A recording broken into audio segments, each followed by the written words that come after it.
So, you live in Davenport, Florida, and you're ready to help your dog be the absolute best companion they can be. Well, you've come to the right place. We're going to walk through exactly how to find the right dog trainer for you and your pup.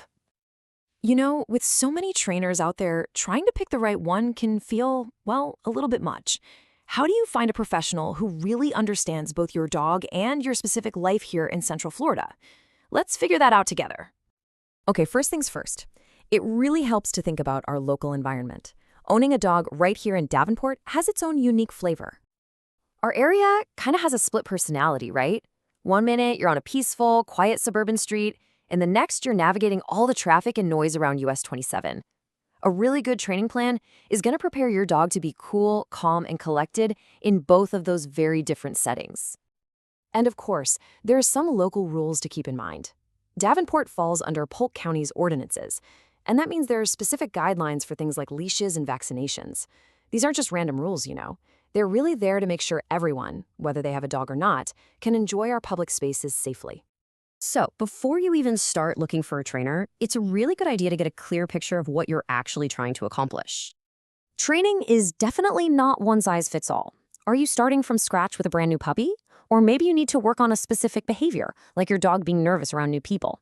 There are even really specialized paths for therapy or service work. Figuring out which bucket you fall into is a great first step. For most of us, though, the goals are pretty practical.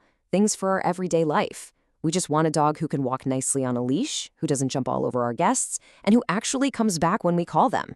These are the skills that make for an amazing companion in our community. All right, now we're getting to the heart of it. How do you actually check out a trainer and pick someone you can really trust? The method that pretty much all modern professionals recommend is called positive reinforcement. It's all about rewarding the behavior you want to see, which in turn builds your dog's confidence and makes your relationship with them even stronger. Think of it as teaching, not punishing. And this is a big one. Training methods that use fear or intimidation, they can often create even more problems down the road.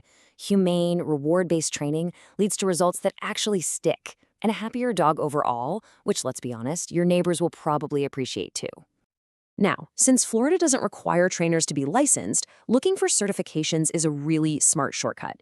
These acronyms, like CPDTKA, show that a trainer has put in the work, studied, and passed some tough exams on things like learning theory and animal behavior.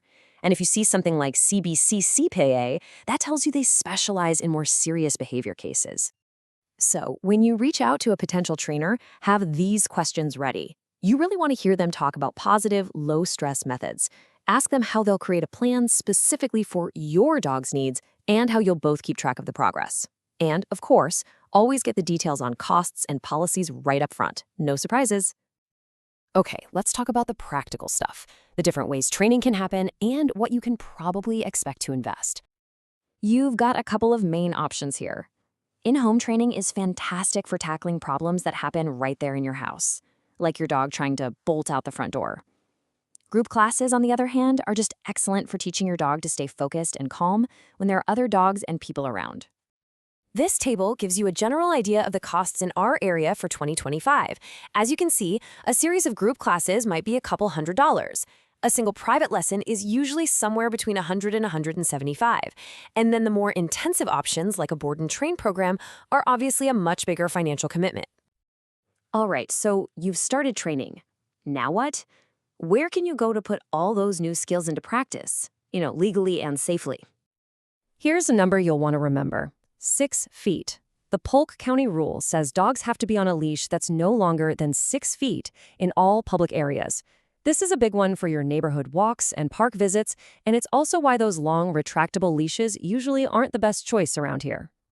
And hey, here are some awesome local spots to work on those skills. Lake Davenport Dog Park is the perfect place to safely practice coming when called off leash, since it's all fenced in.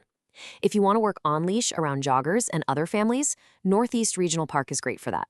And the quieter trails over at Lake Crago are just perfect for building up confidence in a less distracting spot. At the end of the day, putting in the effort with the right trainer pays off in so many ways.